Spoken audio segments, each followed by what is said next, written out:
মাধবীর রোজনাম চায় আপনাদের সবাইকে স্বাগত। আজকে আমার বৌমার বান্ধবী এসেছে, তা ওর সাথে একটু খুব গল্প করছি। তা আমাদের জলখাবার চলে এসেছে, লুচি তরকারি আর মিষ্টি। ওকেও দেওয়া হয়েছে, আমি দুজনে মিলে একসাথে খাচ্ছি। তো মৌকে বললাম তুই নিয়ে আয়, তা ও আমাদেরকে অনেক জ্ঞান দিয়ে দিল। ও যদি এখন আমাদের সাথে খেতে বসে তাহলে অনেক দেরি হয়ে যাবে, তাই জন্য ও বললো যে তুমি খেয়ে দিয়ে উঠে তরকারিটা কেটে দিও। আমি বলছি ঠিক আছে। তা আমি গল্প করতে করতে অনেকক্ষণ সময় হয়ে গেল।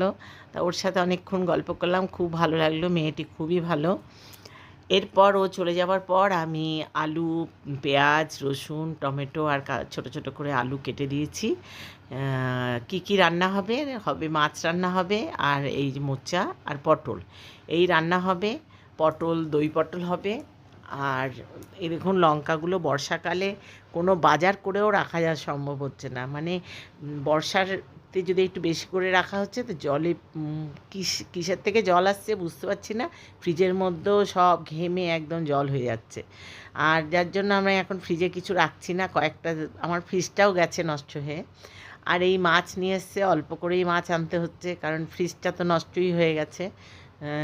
আর আপনাদের তো একটা কথাই বারবার বলছি, আমার সব কিছুই নষ্ট হয়ে যাচ্ছে, এক এক করে সব নতুন করতে হচ্ছে। এই মোচাটা এখন কেটে দেবো, আর আমি এগুলো কেটে জোগাড় করে দিই। আমার বৌমা রান্না করে, মৌ রান্না করে, আমি বৌমা কিন্তু বলি না, এই আপনাদের বোঝানোর জন্য আমি নামটা বলি বারবার, বৌমা বৌমা করছি, কিন্তু ওকে আমি নাম ধরে তুই করেই ডাকি। তা আমার মোচা কাটা হয়ে গেছে, এতে নুন হলুদ দিয়ে কিছুক্ষণ ভিজিয়ে রাখা হবে। আর এখন মাছের ঝোল হবে আলু পেঁয়াজ দিয়ে, আর পটলটা হবে দই পটল। এই যে এই মাছটা আলু আর পেঁয়াজ রসুন টসুন দিয়ে অল্প মাখা মাখা ঝোল করবে। তা রান্না করার পর আমি দেখাবো। আর লক্ষ্মী এসছে, ও ঘরটা মুছে দিচ্ছে। ওই মোছে, আমাদের পক্ষে আর সম্ভব নয়, কেননা মৌ অনেক মেয়েকে নিয়ে পড়তে বসাতে হয়, স্কুলে দিয়ে আসতে হয়, স্কুলে দিয়ে আসে না মানে পুলকারে চাপিয়ে দিয়ে আসতে হয়, সে অনেক ঝামেলা, তারপর আবার আনতে যেতে হয়, যার জন্য খুব তাড়াহুড়ো করে ওকে রান্নাবান্না সারতে হয়। 11টার মধ্যে আবার রান্নাবান্না সেরে না সারলে এসে আবার ওকে করতে হয়। তবে মাছের ঝোলটা ওর করা হয়ে গেছে, তা মাছের ঝোলটা আমি দেখাতে পারলাম। আর বাচ্চাটার জন্য আলাদা করে আলু দিয়ে মাছের ঝোল, লঙ্কা ছাড়া। একটা লঙ্কা, কাঁচা লঙ্কা দেওয়া হয়, সেটা ফাটানো হয় না। ঝোলটা এখন ফুটছে, তা আমাকে বললে এগুলো দেখে যেতে, আমি দেখলাম, আমি দেখছি আর কি।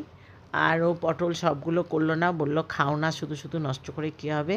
তো এই পটলটা 5টা পটল করেছে, একবেলারই করেছে। কার 5 বছর বয়স? বাজে লাগছে। তুই কি দেখতে ভালো নাকি? না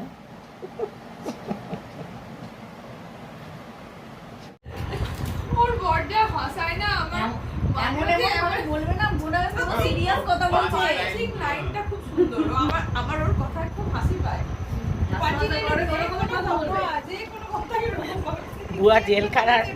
বুয়া জেলখানার মগে চা খাচ্ছে, আর মৌ মৌ একটু সফিস্টিকেট, তোমারটাও ভালো। ফেটে গেছে এর মধ্যে।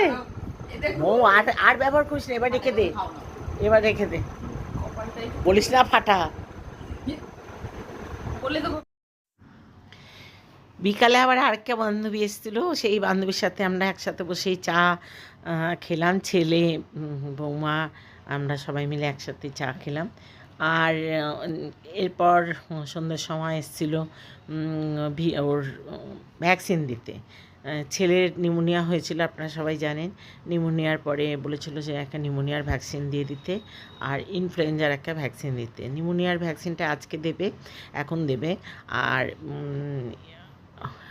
ইনফ্লুয়েঞ্জার ভ্যাকসিনটা 21 দিন পর আবার ওটা দেবে। তা যাই হোক, তারপরেই আবার পরের দিন সকাল, রাত্রিবেলা আমি আর ভিডিওটা শেষ করতে পারিনি। পরের দিন সকাল না হতেই আবার আমার বৌমার চলে এসছে, দেখুন আমার বিছানাও তোলা হয়নি। আর চলে এসছে, একটা জামা, একটা পার্সেল এসছে আর কি, পার্সেল এসছে, তাতে ওর একটা জামা অর্ডার দিয়েছিল, চুড়িদারের উপরটা। তা ভালোই এসেছে জিনিসটা, খুব কাপড়টা খুব ভালো। তা পুজোর জন্য তো এবার কেনা যাবে না, এগুলো এমনি ওর নেই, সব ছিঁড়ে টিড়ে যাচ্ছে, ওই জন্য কিনলো।